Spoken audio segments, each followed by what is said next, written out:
عالم آخرہ کوئی ہے یا نہیں ہے کیا پتا، کس نے آ کے بتایا مرنے کے بعد؟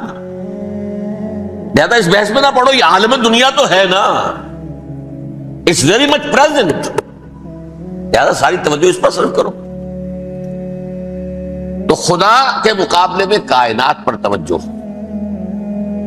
روح کے مقابلے میں مادے اور جسم پر توجہ، حیات اخروی کے مقابلے میں حیات دنیاوی پر توجہ۔ یہ ہے اصل میں کرکس آف دی میٹر، اس تہذیب جدید کا خلاصہ ہے۔ اس اعتبار سے میں کہہ رہا ہوں کہ بعض باتیں میری آپ کو ذرا ایسی لگیں گی کہ جو شاید ماحول سے کچھ زیادہ متعلق نہیں، لیکن وہ دین کی بڑی بنیادی بات ہے۔ دیکھیے اللہ تعالیٰ نے جو مخلوقات پیدا کی ہیں ان میں ایک تقسیم تو ہو سکتی ہے ذی حیات اور بغیر حیات، جاندار چیزیں اور بے جان چیزیں۔ بے جان چیزیں بے شمار، یہ تمام فلکیات، یہ پوری کائنات، یہ زمین، یہ پہاڑ، یہ شجر و حجر، کیا؟ لیکن ایک ہے جاندار، ان جانداروں میں ایک تقسیم ہے، دو کا تعلق غیر مرئی دنیا سے ہے، انویزیبل ورلڈ سے، فرشتے جو دکھائی نہیں دیتے، ان کی پیدائش ہوئی ہے نور سے۔ دوسرے جنات جو انسانوں سے پہلے پیدا کیے گئے، آدم سے پہلے، وَالْجَانَّ خَلَقْنَاهُ مِن قَبْلُ مِن نَارِ السَّمُومِ، جنات کو تو ہم بہت پہلے پیدا کر چکے تھے آگ کی لو سے، وہ بھی نظر نہیں آتے۔ تیسرے انسان اور اس دنیا میں جتنے بھی حیوانات ہیں، ان کا جو مادہ ہے وہ ارض، یہ زمین ہے، یہ مٹی سے بنے، تراب سے بنے، کرسٹ آف دی ارتھ سے بنے۔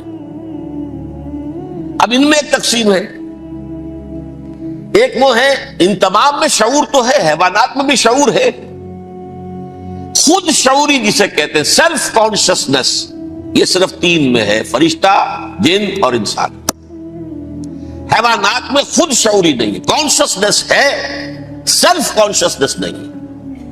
ایک دونوں سی بات سے سمجھا دوں آپ کو، میں دیکھ رہا ہوں، آپ مجھے دیکھ رہے ہیں، کتا بھی کوئی یہاں ہوتا تو مجھے دیکھ رہا ہوتا، لیکن کتے کو مجھے دیکھتے ہوئے یہ احساس نہیں ہوتا کہ میں دیکھ رہا ہوں، یعنی کتے کو یہ احساس نہیں ہوتا کہ وہ دیکھ رہا ہے، مجھے دیکھ تو رہا ہے، اس کو میں کا احساس نہیں ہے مجھے۔ میں جب دیکھ رہا ہوں تو میں سمجھتا ہوں میں دیکھ رہا ہوں، میں ہوں کوئی شے جو دیکھ رہا ہوں، یہ خود شعوری ہے، سیلف کانشسنس۔ کسی بھی کام کو کرتے ہوئے اپنے وجود کا احساس، میرا فیصلہ ہے، میری رائے ہے، یہ ہے در حقیقت سیلف کانشسنس، انا، سیلف، خودی۔ یہ حیوانات میں نہیں ہے، یہ ہے صرف ملائکہ، جنات اور انسان۔ اب یہاں مسئلہ پڑ گیا، بڑا پرپیچ مسئلہ۔ اللہ تعالیٰ نے پہلے حضرت ملائکہ کو پیدا کیا اور انسانی ارواح کو پیدا کیا نور سے، پھر ناک سے پیدا کیا، نار سے، آگ سے جنات کو، پھر مٹی سے بنایا، آدم کا حیولہ، اس میں روح پھونک دی، اب آدم بن گئے۔ اعلان یہ کر دیا کہ خلافت عرضی جو ہے وہ آدم کو عطا کی جا رہی ہے۔ یہ پیچ پڑ گیا، اس پر تھوڑا سا اشکال تو فرشتوں کو بھی ہوا، قرآن میں ہے سورہ بقرہ کے 4 رکوع میں، أَتَجْعَلُ فِيهَا مَن يُفْسِدُ فِيهَا وَيَسْفِكُ الدِّمَاءَ وَنَحْنُ نُسَبِّحُ بِحَمْدِكَ وَنُقَدِّسُ لَكَ۔ پروردگار اس آدم کو تو خلافت دے رہا ہے، زمین کے اندر اختیار دے دے گا، یہ تو فساد کرے گا، خوریزی کرے گا، ہم تیری تسبیح و تحمید میں لگے ہوئے ہیں، جو بھی حکم ہو ارشاد ہو ہم بجا لاتے ہیں، تو ضرورت کیا ہے؟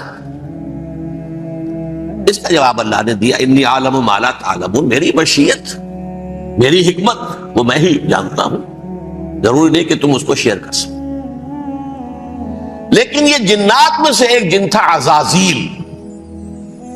اب دیکھیے کہ جنات کو ایک قرب حاصل ہے ملائکہ کے ساتھ، کیوں؟ وہ نور سے پیدا کیے گئے، یہ نار سے پیدا کیے، کتنا قرب ہے دونوں میں۔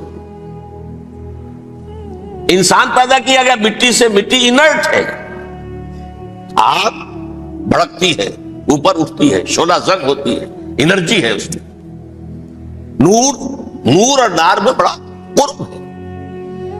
عربی کے ایک قاعدے سے تو یہ ایک ہی لفظ ہے، مادہ ایک ہی ہے، حروف علت جو ہے ایک دوسرے کی جگہ آ جاتی، یہ قرب ہے۔ اگرچہ زمین و آسمان کا فرق ہے دونوں، فرشتہ نور سے پیدا کیا گیا ہے، وہ پاک ہے، وہ اللہ کے کسی حکم کی خلاف ورزی کر ہی نہیں سکتا۔ لا یعصون اللہ ما امرہم ویفعلون ما یؤمرون، وہ جو بھی اللہ تعالیٰ حکم دیتا ہے اس کی کوئی معصیت یا نافرمانی نہیں کرتے، بلکہ جو حکم لیا جاتا مان لیتے۔ ذرا سا اشکال ہوا تھا، پوچھ لیا، جواب مل گیا، خاموش ہو گئے بس۔ لیکن عزازیل نامی ایک جن تھا، جو ایک تو جن ہونے کی نسبت سے فرشتوں سے کچھ نہ کچھ مماثلت تھی، قرب تھا، دوسرے یہ علم میں، زہد میں، عبادت میں اتنا اونچا تھا، اتنا اونچا تھا، اتنا اونچا تھا کہ یہ ملائکہ ہی کے صف میں شامل ہو گیا۔ اس نے علم بغاوت بلند کر دیا۔ جب حکم دیا گیا کہ سجدہ کرو آدم کو، اب یہ دیکھیے کس قدر یہ اہم مضمون ہے، اور آپ سوچ رہے ہیں یہ باتیں آج پہلی مرتبہ ہمیں اس طرح سنائی جا رہی ہیں، یہ باتیں تو علم میں آتی نہیں ہمارے۔ وجہ کیا ہے؟ آپ کو دلچسپی نہیں ان چیزوں سے۔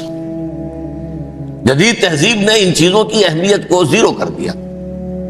قرآن میں اہمیت کا کیا عالم ہے؟ 7 جگہ یہ مضمون قرآن میں آیا ہے کہ فرشتوں کو ہم نے حکم دیا سجدہ کرو آدم کو، سب نے سجدہ کیا۔ فسجد الملائکۃ کلھم اجمعون، سارے کے سارے، کل کے کل، سب نے مل کر سجدہ کیا آدم کو، اللہ کے حکم کی فوراً تعمیل کر دی، الا ابلیس ابا واستکبر وکان من الکافرین، ابلیس نے نہیں کیا، انکار کیا، استکبار کیا، گھمنڈ کیا۔ اور اس کو سورہ کہف میں بیان کر دیا گیا، یہ اس لیے کہ وہ اصل میں جنات میں سے تھا۔ اگر